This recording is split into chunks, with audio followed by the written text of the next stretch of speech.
آج سورہ لہب، اسی کو سورہ مسد بھی کہتے ہیں، اس کی تلاوت ہوگی انشاءاللہ۔ یہ سورت مکی ہے، یعنی مکے میں نازل ہوئی ہے، اور ابتدائے اسلام کی سورتوں میں سے ہے۔ آقا کائنات صلی اللہ علیہ وسلم نے جب اعلان نبوت فرمایا، اس کے جسٹ بعد، بہت زیادہ وقفہ نہیں تھا، جب یہ سورت نازل ہوئی۔ اس سورت کے شان نزول سے متعلق کئی روایتیں ہیں۔ ایک روایت جو بخاری شریف میں ہے، حضرت عبداللہ بن عباس رضی اللہ تعالیٰ عنہ اس کے راوی ہیں، کہتے ہیں کہ پہلے آقا کائنات صلی اللہ علیہ وسلم کو حکم ہوا کہ آپ لوگوں کو چھپ چھپا کر دین کی دعوت دیں۔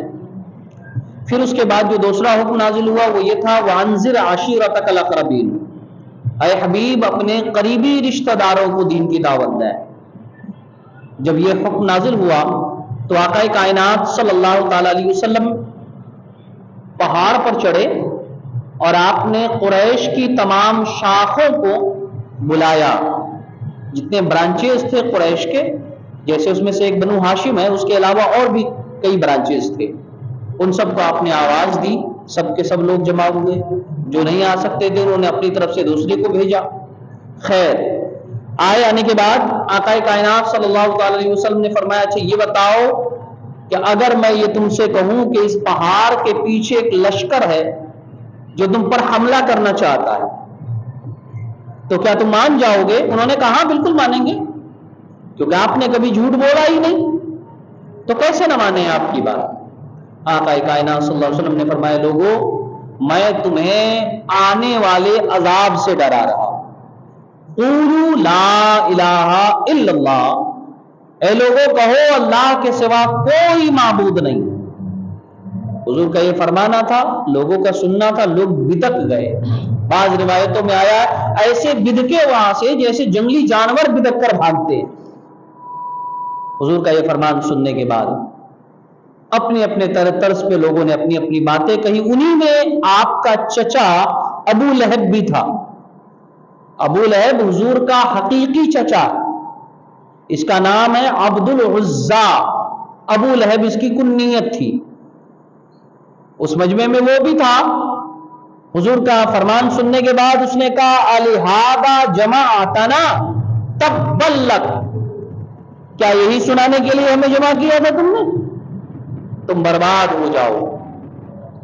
یہ بد دعا کا جملہ کہیں یا گالی کے طور پر بھی اس لفظ کا استعمال ہوتا ہے، بہرحال اس نے یہ بات کہی تو اس کا یہ طریقہ، وہ تو ویسے بھی نبی کریم صلی اللہ علیہ وسلم سے عداوت رکھتا تھا، اعلان نبوت سے پہلے بھی اس کے بہت سے واقعات موجود ہیں۔ اس کی یہ بدتمیزی جب سامنے آئی تو اللہ کی رحمت کو کب گوارا ہوتا کہ اس کے حبیب کے ساتھ کوئی بدتمیزی کرے۔ اللہ تبارک و تعالیٰ نے یہ سورت نازل فرمائی، سورہ تبت یدا ابی لہب وتب۔ یہ پوری سورت ابو لہب کے بارے میں نازل ہوئی۔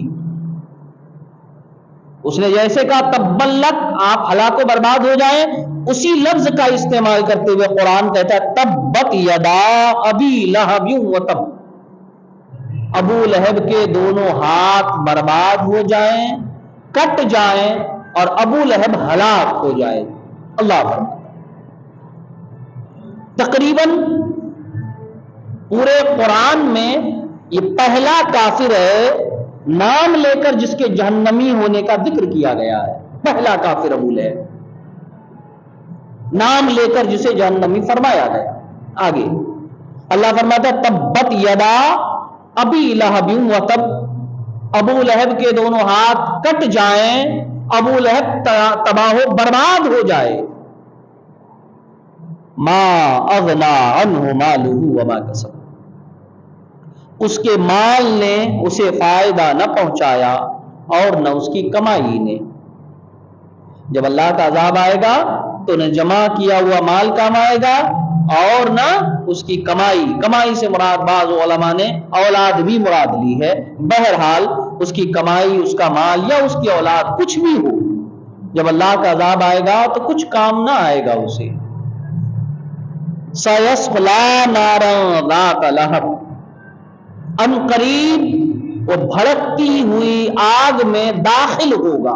اللہ فرماتا ابو لہب کا نام لے کر قرآن کریم میں یہ پہلا شخص ہے جس کا نام لے کر اللہ تعالیٰ فرماتا ہے کہ جہنم کی آگ میں داخل. تو اللہ فرماتا ہے سیصلی نارا ذات لہب، ان قریب یہ بھڑکتی ہوئی آگ میں داخل ہوگا. یہ سورت نازل ہوئی پوری، ابو لہب کو خبر ہوئی کہ جناب محمد عربی صلی اللہ تعالی علیہ وسلم پر کوئی سورت نازل ہوئی ہے جس میں ابو لہب کی مذمت ہوئی ہے. سنتے ہی آگ بگولا ہوا.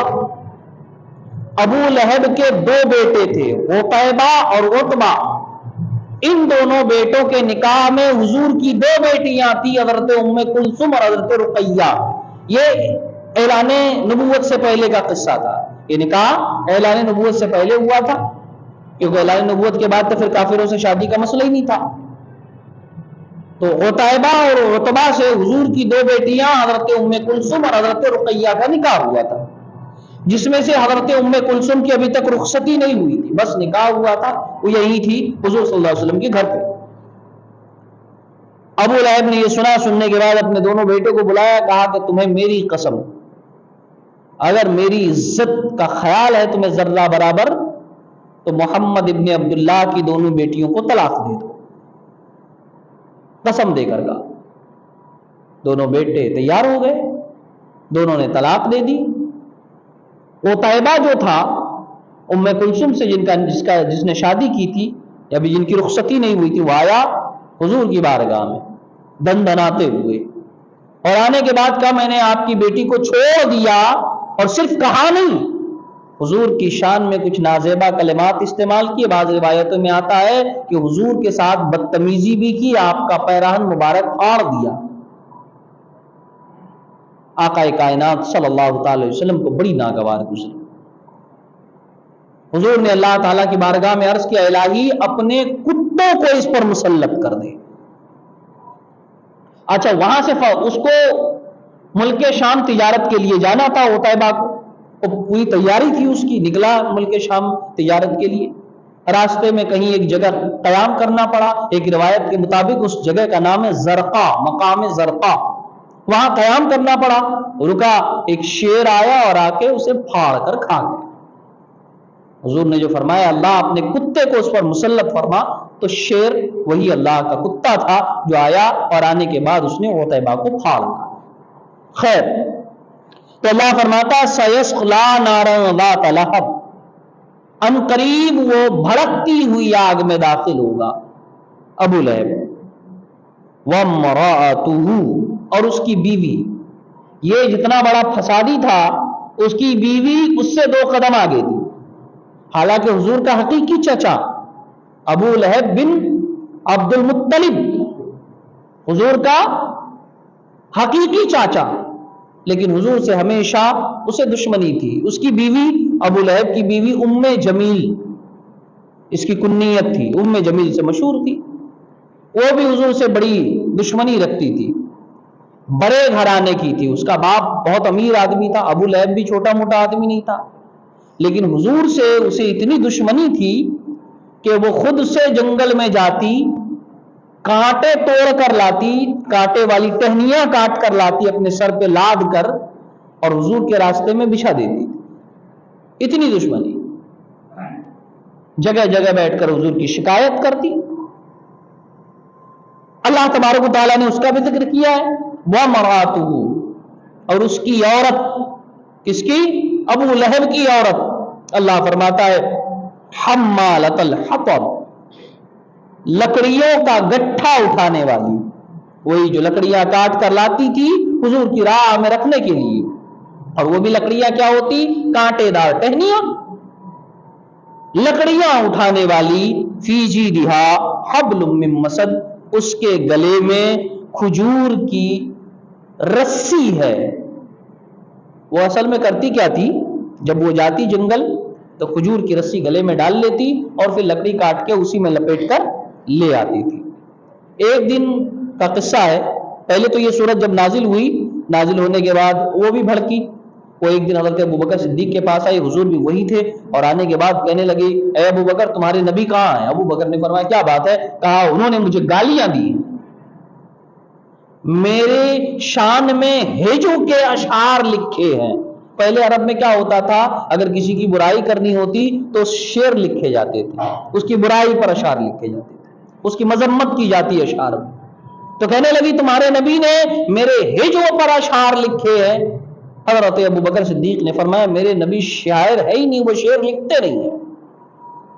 خیر وہ چلی گئی، حالانکہ حضور وہی تھے، لیکن اسے نظر نہیں آئی۔ بعض روایتوں میں آیا کہ حضور نے فرمایا کہ اللہ تعالیٰ نے فرشتے سے آڑ کر دیا تھا حضور، کیونکہ وہ عورت بڑی بدتمیز تھی، بدزبان تھی۔ خیر ایک دن گئی جنگل میں اور اس نے کانٹے والی ٹہنیاں کاٹی اور کاٹ کر سر پہ لاد کر لا رہی تھی، تھک گئی، کہیں پر لیٹ گئی یا ٹیک لگا کر بیٹھا، ایک روایت میں درخت پہ ٹیک لگا کر بیٹھ گئی، آنکھ لگی، ایک فرشتہ آیا اور اس نے اس کے گٹھے کو کھینچا، گلے میں رسی پھنس گئی اور زور سے کھینچا، وہی مر گئی۔ اسی کا ذکر کرتے ہوئے قرآن فرماتا ہے فی جیدہا حبل من مسد، اس کے گلے میں کھجور کی رسی ہے۔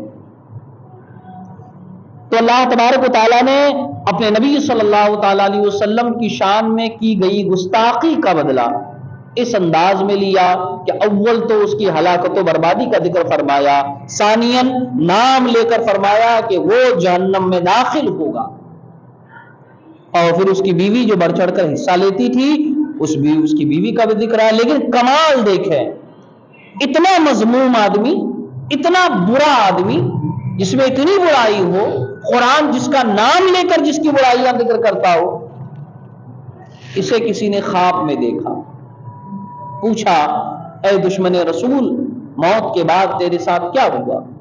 اس نے کہا کہ موت کے بعد بڑے سخت عذاب میں مبتلا ہوں، لیکن پیر کے دن 2 یا 3 انگلیوں سے پانی پینے کا موقع مل جاتا ہے۔ تو خواب میں دیکھنے والے نے پوچھا تجھے پانی کیسے ملتا ہے؟ تو جہنم میں گستاخ رسول، دشمن رسول، تیری مذمت میں قرآن کی بری صورت۔ اس نے کہا دراصل قصہ یہ ہے کہ جب محمد عربی پیدا ہوئے تھے، میری لونڈی خادمہ باندی ثوبیہ نے آ کر مجھے سنایا تھا کہ آپ کے بھائی کے گھر بیٹا پیدا ہوا ہے، تمہارے خوشی کے میں نے انگلی سے اشارہ کرتے ہوئے اسے آزاد کر دیا تھا۔ تو وہی انگلی جو میں نے ان کے حضور کے ولادت کے موقع پر اشارہ کرتے ہوئے جن انگلیوں سے اپنی باندی کو آزاد کیا تھا، انہی انگلیوں سے ہر پیر کو اللہ تعالیٰ مجھے پانی پینے کا موقع نصیب فرماتا ہے۔ سوچے اتنا بڑا کافر نام لے کر جس کی مذمت قرآن کرتا ہے، آقا کائنات صلی اللہ تعالی علیہ وسلم کی ولادت کی خوشی کے موقع پر اگر اس نے خوشی منائی اور خوشی میں باندی آزاد کی، تو اس اتنے بڑے کافر دشمن رسول اور اللہ کے دشمن کو جہنم میں سہولت مل سکتی ہے، آرام کا ایک حصہ میسر ہو سکتا ہے، تو ہم تو بہرحال جتنے بڑے گنہگار حضور کے غلام ضرور ہیں۔ تو حضور کی ولادت کی خوشی منانا یقین مانے باعث نجات ہے، باعث برکت ہے، دنیا میں بھی اور آخرت میں بھی۔ اللہ تبارک و تعالی ہمیں اپنے حبیب سے سچی محبت کی توفیق عطا فرمائے۔ انشاءاللہ اگلی تفسیر اگلی بار۔